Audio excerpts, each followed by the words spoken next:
રાત્રે છોડ્યું ને આમ તું એકલી રજડતી મૂકી દીધી છે. અરે પછી આ પોલીસને બહાર બિહાડવાના વારા આવે કે નહીં કહું છું. એવું નથી બા, એટલે કિંજલ અને સેજલ જૂનાગઢ ગયા છે રૂપેશ કુમારની સાથે. હા તો એ ઠીક છે.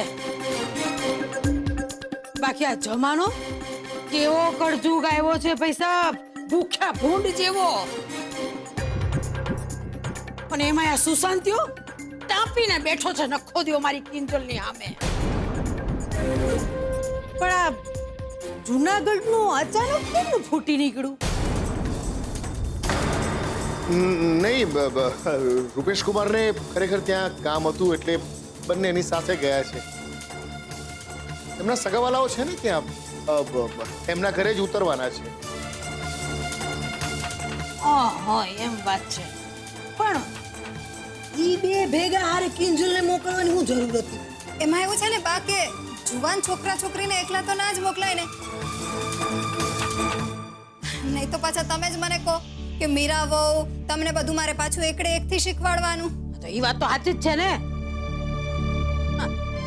હારું હું શું કહું છું, જૂનાગઢમાં ઓલી મારી બેનપણી કપૂડી રહે છે ખબર ને?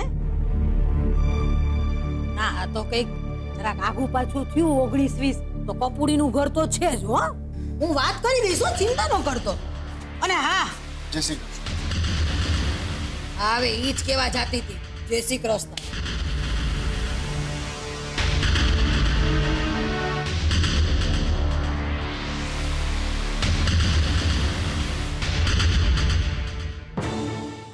સીધું બાને જય શ્રી કૃષ્ણ નહોતું કહી દેવા જેવું. તો શું તારા ભાઈનું જામનગરનું એડ્રેસ આપી દેવા જેવું હતું? વિચાર તો કર મીરા. પેલા ઉત્કર્ષ આવ્યો, પછી બા આવ્યા, બંને જણા એક જ સવાલ કર્યો, જુનાગઢ કેમ? ભાઈ માન્યું કે બંને જણા ગુનેગાર નથી, પણ ગુનેગારો સાથે મળેલા હોય એવું ચોક્કસ લાગે છે.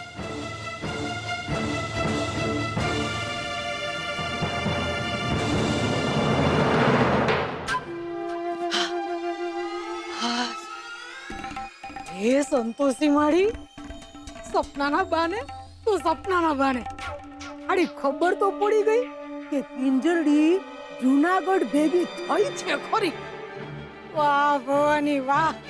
હાલ ગગલાને અને રાહુલને જેટલા જલ્દીથી આ સમાચાર વહેતા કરતી થાવ તે ગંગા નહીં. હાલ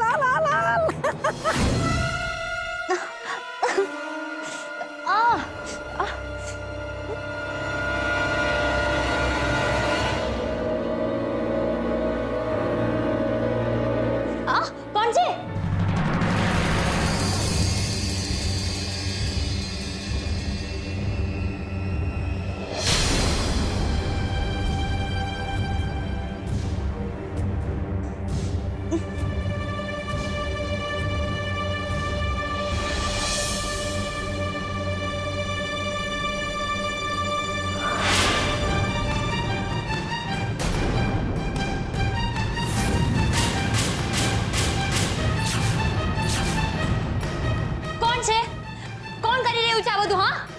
ડરપોક, કાયર, હિંમત હોય તો મારી સામે આવીને બતાવ. કિંજલ,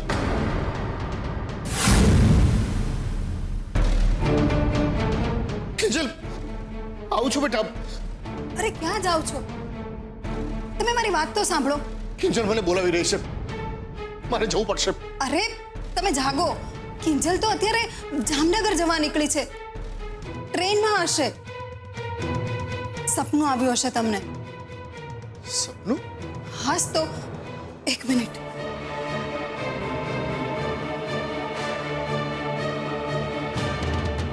લો તમે શાંત થઈ જાઓ ને પાણી પી લો પહેલા.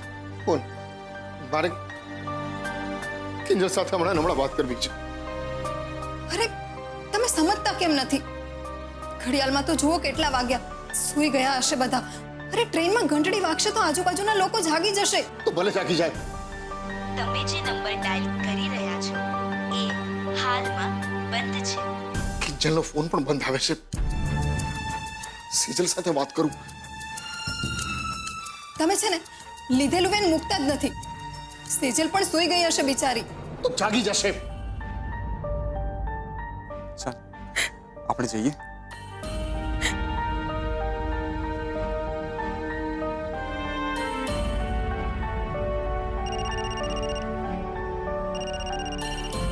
રૂપેશ, પપ્પાનો ફોન છે.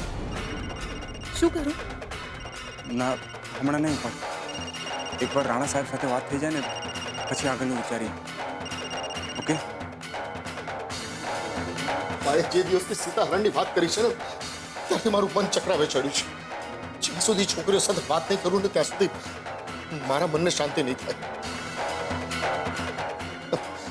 સેજલ પણ ફોન ઉપાડતી નથી. રૂપેશ કુમારને છોડો. તમે સમજતા કેમ નથી? આ તમને સપનું આવ્યું અને જાગી ગયા એટલે બીજા લોકોને પણ નહીં સુવા દેવાના. થાક્યા પાક્યા સૂઈ ગયા હશે બિચારા. જાગશે, ફોન જોશે તો કરશે તમને પાછો. અને કદાચ જો એમ પણ ના થાય ને તો જામનગરવાળા પ્રશાંતભાઈ તો છે જ ને, એમની સાથે સવારે વાત કરી લેજો. અત્યારે સૂઈ જાઓ. તને કહ્યું ને તારે સુઈ જવું તો સુઈ જા. હું છોકરીઓ સાથે વાત નહીં કરું ને ત્યાં સુધી મને ઊંઘ નહીં આવે.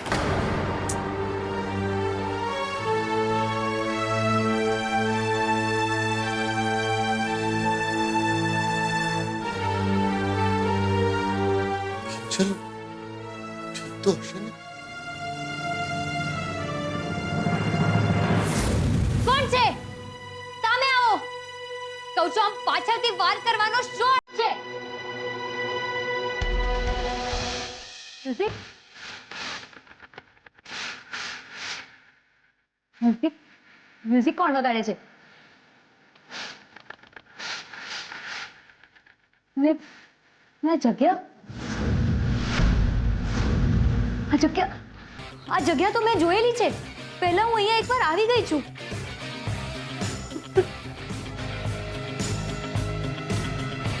હા, આ તો બંગલો નંબર 4 છે. My God.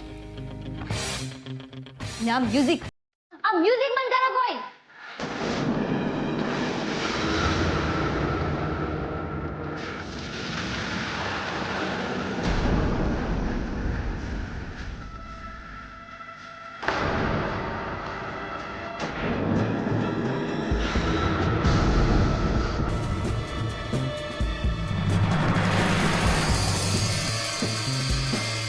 બંધ કરો આ બધા નાટક. અને જે કોઈ પણ છે મારી સામે આવો. ઓકે, મારી તાપી નગરની રાણી, હું આવ્યો.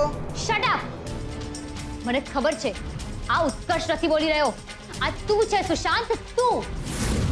અવાજ બદલીને વાત કરવામાં ચેમ્પિયન. મારી સામે આવ. મને ખબર પડી ગઈ છે તારી બધી જ હકીકત. સમજો તું? મને ખબર છે કે તું જ છે જે નિત્યાના અવાજમાં મારી સાથે વાત કરતો હતો.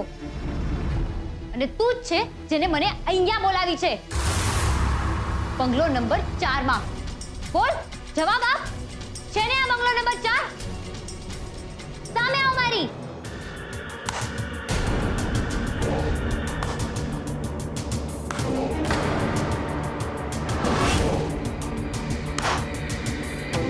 Well done, great.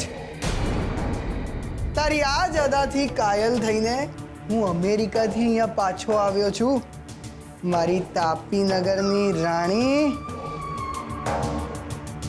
બંધ કર આ બધું ને મને ઉત્કર્ષની જેમ તાપીનગરની રાણી કહેવાનું બંધ કર. મને જવા દે અહીંયાથી અને આ ઉત્કર્ષના પોસ્ટરને પણ જતું કર. અરે એવું તો કંઈ હોઈ શકે?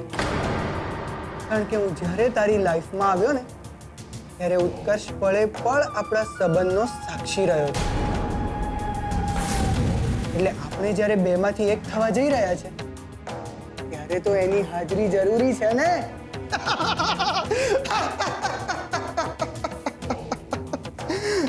જરૂરી છે ને હાજરી. પાગલ છે તું, પાગલ. એક નંબરનો સાયકો, સાવ બુદ્ધિ વગરનો. હવે મને સમજાયું કે એ દિવસે રાત્રે જ્યારે હું 7 રસ્તાની ડેરી પર દૂધ લેવા જતી હતી ત્યારે ઉત્કર્ષનું માસ્ક પહેરીને તું જ આવ્યો તો મારી સામે.